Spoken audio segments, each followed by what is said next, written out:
kasulatan nag-ingon, ang tao mabuhi dili sa pan lamang, kundili sa matagpulong usab nga isulti sa Elohim.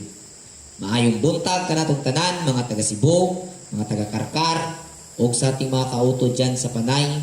Maayong aga po sa inyo at sa ating mga kapatiran sa buong mananampalataya, sa ating mga kapatiran sa ibang bansa. Magandang umaga po sa inyong lahat at dito na naman po tayo sa ating programa sa Daily Bread. Dito na po tayo sa chapter 4 ng Numbers. Okay, Numbers chapter 4 verse 1. Sinabi ni Yahweh kina Moses at Aaron, bilangin at ilista ninyo ang angkan ni Kuha ayon sa kanilang angkan at sambahayan. Ibukod ninyo ang lahat ng maaari ng maglingkod sa tuldang tipanan. Ang mga lalaking may edad na 30 hanggang 50 taon. Sila ang maglilingkod sa mga bagay na ganap na sagrado sa loob ng tuldang tipanan. Okay. Sa ating binabasa po, mayroon pong iniutos ang Elohim na ipapabilang ang angka ni Kuhat. Dahil itong sinakuhat ang magsisilbing maglilingkod sa mga banal na bagay sa loob ng tulda ng tipanan. At mayroon pong in-instruction ang Elohim sa kung sino ang pwede nang maglingkod. Hindi po sina Moses at Aaron ang magpapasya na, oy ikaw, pwede ka na maglingkod dahil malaki na yung katawan mo at medyo matured ka na mag-isip. Mayroon pong instruction na taon or edad na kung kailan sila ay maglilingkod sa tulda ng tipanan. Sa ating pong nababasa dito, 30 years old po ang edad para sa isang Levita na magsisimulang maglingkod sa loob ng tulda ng tipanan hanggang 50. Okay? Kung aalis na ang mga Israelita sa lugar ng kanilang pinagkakampuhan, si Aaron at ang kanyang mga anak ang magtatanggal sa mga tabing ng tuldang tipanan at ibabalot ito sa kaba ng tipan. Pagkatapos, papatungan ito ng balat ng kambing at babalutin ng tilang asol sa kaisusuot ng mga pasaanan sa mga argulya nito. Verse 7. Ang misang lalagyan ng handog na tinapay ay lalatagan naman ng asul na tela. Saka ipapatong sa ibabaw nito ang mga plato, mga lalagyan ng insenso, mga mangkok at mga pitsil. Hindi na aalisin ang tinapay na handog na naruroon. Pagkatapos tatakpan ang mga lahat ng ito ng pulang tela at ng balat ng kambing sa kaisusuot ang mga argulya ng mga pasanan. So sa ating napapansin dito, ang instruction ng Aba, ang magtatanggal sa lahat ng tulda or sa mga lahat ng tabing ay ang mga pari lamang. At sila ang tatabunan po nila ang mga bagay na nanduroon sa mga tila na tinatanggal nila. At kung atin ding mapapansin, ang mesa na lalagyan ng tinapay na handog na nagsisimbolo ng presensya ng Elohim ay hindi na pinapaalis ang tinapay ng duroon. Tinatabunan ito ng tilang pula at ng yung panit sa kambing, yung balat ng kambing na ginawang tela rin, ginawang yun ang ipapta at saka susutan ng mga argulya. Yun po ang instruction ng Aba. Ang ilawan pati ang mga ilaw, pang-ipit, sisidlan ng abo, at ang mga sisidlan ng langis ay babalutin din ng tilang asul at ng balat ng kambing kasama ng lahat ng kagamitan at saka ilagay sa sisidlan. Kung mapapansin natin dito, ang lampstand at saka yung ilawan ay separated.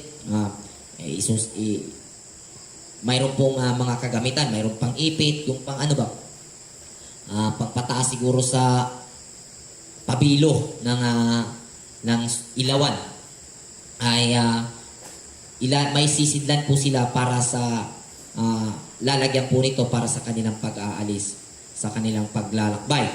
Verse 11, ang altar na ginto ay tatakpan din ng asul na tela at babaluti ng balat ng kambing sa kaisusuot sa mga argolya ang mga pasanan nito. Ang iba pang kagamitan sa tuldang tipanan ay babalutin ng tilang asol sa katatakpan ng balat ng kambing at ilalagay sa sisidlan. Ang abo sa altar ay aalisin bago ito takpan ng mga damit na pula. Pagkatapos ipapatong dito ang mga kagamitan sa altar tulad ng mga kawali, panusok, pala at planggana. Tatakpan ito ng balat ng kambing sa kaisusuot sa argolya ang mga pasanan nito. Kapag ang tuldang tipanan at ang lahat ng kagamitan dito'y na ibalot na nina Aaron at ng kanyang mga anak, ang lahat ng ito'y dadalhin ng mga anak ni Kuhat. Ngunit huwag nilang hahawakan ang mga sagradong bagay sapagkat mamamatay ang sinumang humawak sa mga sagradong kagamitan ito. Ito ang mga tungkulin ng mga anak ni Kuhat tuwing ililipat ang tuldang tipanan. So, kung ating mapapansin, sila itong tagadala, ngunit hindi po sila pwedeng sila po yung magliligpit. Ang tagaligpit lang ng mga sagradong bagay ng mga kagamitan sa loob ng tulda ay ang mga pare, exclusive sa mga pare na sila po yung magliligpit yung sa lahat ng kagamitan doon. So, ang tanging gawain ng mga kuhanim, mga kuhat, kasi yung kuhanim, mga priest yun yung tribo ni Kuhat ay tagadala sa mga bagay, mga kagamitan, pero ito ay binabalot na ng mga pare. So, hindi sila pinapayagan na sisilip or makakakita or makakahawak dahil sila ay mamamatay. Yun po ang tuntunin. At yun ang ipinapatupad na tuntunin ni Aba sa kanila. So, kung titingnan natin, istrikto ang Aba para sa kanilang tungkulin sa bawat isa. So, tuloy po natin. Verse 16, si Eleazar na anak ni Aaron, ang mga ngalaga sa langis para sa ilawan sa insenso, sa karaniwang handog ng pagkaing butil, at sa langis ng pantalaga. Siya rin ang mamamahala sa buong tuldang tipanan at sa lahat ng kagamitan dito. Kung ating titingnan, ang pinakapinuno sa lahat ng mga gawain dito ay si Eleazar. Siya yung magdadala o mga ngalaga sa mga importanteng mga bagay siya yung sa insenso, sa ilawan, at sa mga handog na butil. Yung handog na butil po, yun po yung ginagawang tinapay na walang libadura na nakadisplay palagi sa mesa na ginto kung saan nagsisimbolo sa presensya ng Elohim. Yun po. So verse 17, sinabi ni Yahweh kina Moses at Aaron, huwag ninyong pababayaang mapahamak ang sambayanan ni Kuhat sa paglapit nila sa mga ganap na sagradong kasangkapan para hindi sila mamatay. Ituro sa kanila ni Aaron at ng mga anak nito kung ano ang dapat nilang dalhin at kung ano ang dapat nilang gawin. So, sinabi ni Aba kay Moses na huwag pabayaang mapapahamak ang mga angka ni Kuhat. So, ibig sabihin, kung hindi ito mababalot ng mabuti ng mga pare, ng mga kamag-anak ni mga angka ni Aaron, posible na ito ang ikakapahamak ng mga Kuhat. Dahil po, bawal po silang makakahawak nito at makakakita or makakasilip. So, ang inuutos, huwag pabayaang mapahamak ang mga Kuhat, mga angka ni Kuhat. Dahil po, posible silang mapatay kung sila po ay makahawak nito. Kaya pinapabalot po ito ng mga tabing bago po ito nila bubuhatin sa kanilang pagpapatuloy, sa kanilang paglalakbay doon sa ilang. Sabi po dito sa verse 20, ngunit huwag na huwag silang papasok upang tingnan kahit sandali lang ang mga sagradong bagay doon sapagkat tiyak na mamamatay sila sa sandaling gawin nila iyon. Dahil po itong mga kuhat, ito po ang naatasan na tagadala ng mga bagay na mga banal, nilagyan na ng precaution ni Aba ang mga ito na baka magmamadali ba? Sige, baka di sila pwedeng lalapit hanggat hindi natatapos at hindi sila pwedeng sumisilip or sisilip sa mga bagay na kanilang dinadala. Dahil po, tiyak sila ay mamamatay, sabi ni Aba. Yun po ang mga tuntunin para ni Kuhat, para sa angka ni Kuhat. So, stricto ang mga tuntunin ni Aba at mayroon pong mga detalyadong assignment ang bawat sa kanila. May mga mga assignment talaga na dapat sundin. Dahil kung hindi, pwedeng ikakamatay ng mga ito. So, tuloy po tayo. Dito po tayo sa tungkulin ng mga Levita mula sa lahi ni Gersom. Verse 21. Sinabi ni Aba Yahweh kay Moses, bilangin at ilista mo rin ang mga anak ni Gershon ayon sa kanilang angkan at sambahayan. At ilista mo ang lahat ng lalaking maaring maglingkod sa tuldang tipanan mula sa edad na 30 hanggang 50. So, ganun din. Yung edad ng angkan ni Gershon ay maglilingkod sa tulda mula ng magkaedad ito ng 30 years old hanggang 50 years old. So, ito ang tungkuling ibinigay mo sa kanila. Dadalhin nila ang mga balat na asul at mga balat na yari sa balhibo ng kambing at mga mainam na balat na itinatakip sa tuldang tipanan at ang tabing sa pintuan nito, ang mga tali at mga balat na nakatabing sa bulwagan sa paligid ng tabernakulo at ng altar, ang tabing sa pasukan ng bulwagan at ang lahat ng kagamitang kasama nito. Sila rin ang gaganap ng lahat ng gawain kaugnay ng mga bagay na ito. Ang lahat ng gawain ng sambayanan ni Gershon ay pamamahalaan ni Aaron at ng kanyang mga anak. Ikaw ang magtakda ng dapat nilang gawin. Ito ang magiging gawain ng mga anak ni Gershon sa pangangasiwa ni Itamar at ni Aaron. So, mayroon na pong dito, binigay na will kay Aaron na siya ang mag-utos kung ano ang dapat nilang gawin, pero doon lang po sa nasasabing mga assignment. Pero kung ating i-analyze, siguro sila gano'n na rin kasi sa tagal ng kanilang journey, pwedeng madumihan yon pag nakadaan po sila ng may mga tubig, siguro pinapalinis, yun po sila yung inuutosan kasi mayroon pong sinasabi dito na si Aaron ang magtatakda sa dapat nilang gawin. So, pwedeng ganun. Maglinisan nyo yan. Pwedeng ganun. Kasi ano po lang to sa atin is analyzation. Pwede pong maging ganun.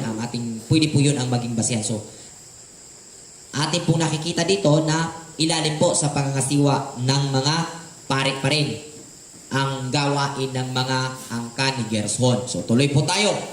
Dito po tayo sa tungkulin ng mga Levita mula sa lahi ni Merari. Verse 29. Bilangin at ilista mo rin ang mga anak ni Merari ayon sa kanilang angkan at sambahayan. At ilista mo ang mga lalaking maaari ng maglingkod sa tuldang tipanan, ang may edad mula sa 30 hanggang 50 taon. So, 30 years old din po hanggang 50 years old ang pwedeng maglingkod sa tuldang tipanan. So, 30. Yun po ang iniutos ni Aba.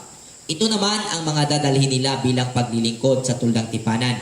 Ang mga haliging pahalang at patayo, mga patungan ng haligi, ang mga haligi ng tabing sa paligid ng bulwagan, pati ang mga patungan niyon, mga tulos, mga tali ng lahat ng kagamitang kasama ng mga ito. Sasabihin mo sa kanila kung ano-ano ang kanilang dadalhin. Ito ang tungkulin ng mga anak ni Merari patungkol sa tuldang tipanan. Gawin nila ito sa pangangasiwa ni Itamar. So, Ang instruction, ibinigay kay Moses, tapos ipinasa kay Itamar, at si Itamar ang magkakaman doon sa mga angkan ni Merari. Kay Merari to. So, tuloy po tayo. At dito po sa verse 34. Ang mga anak ni Kohat ay inilista nga ni Moses at Aaron sa tulong ng mga pinuno ng Israel. Ang nailista nila makakapaglingkod sa tuldang tipanan mula sa 30 hanggang sa 50 taon ayon sa kani-kanilang sambayanan ay umabot ng 2,750. Ito po yung bilang kay Kohat. Ito ang mga bilang ng mga anak ni Kohat na naitala ni Moses at Aaron bilang pagsunod sa utos ni Abba Yahweh. Ang mga ito ay tumutulong sa paglilingkod sa tuldang tipanan. Ayun po. Ang bilang ng mga anak ni Gershon ay sa kanilang sambahayan mula sa 30 taon hanggang sa 50. Sa makatuwid ay lahat ng maaaring makatulong sa mga gawain sa tuldang tipanan ay 2,630. Ito ang bilang ng mga anak ni Gershon na naitala ni Moses at Aaron bilang pagsunod sa utos ni Abba Yahweh. Ang mga ito ay tumutulong sa paglilingkod sa tuldang tipanan. Ang bilang naman ng mga anak ni Merari ayon sa kanilang angkan at sambahayan mula sa 30 hanggang 50 taon, lahat ng maaari makatulong sa gawain sa tuldang tipanan ay 3,200. Ito ang bilang ng mga anak ni Merari na nailista ni Moses at Aaron ayon sa kanilang sambahayan bilang pagsunod sa utos ni Abba. Inilista nga ni Moses at Aaron sa tulong ng mga pinuno ng Israel ng lahat ng Libitang makatutulong sa mga gawain sa tuldang tipanan. Sa makatuwid ay may edad na 30 hanggang 50 taon, ang kabuuang bilang nila ay umabot ng 8,580. So ito yung ito yung kabuuhan ng bilang ng makakatulong ni Aaron sa paglilingkod sa tulda ng tipanan. 8,580. Ito yung kabuuhan ng mga angka ni Levi na mga siwa or tutulong sa paglilingkod, pag-aalaga sa tulda ng tipanan. Ginawa ni Moses ayon sa utos ni Abba Yahweh at sila'y inaatasan niya ng kanilang gawain. Ayun na po. So, dito po natin mapapansin na mayroong detalyadong instruction si Abba na dapat sundin ng mga Libita. Ito po yung mga gawain nila. At kung titingnan natin, mayroon pong detalyadong instruction si Abba.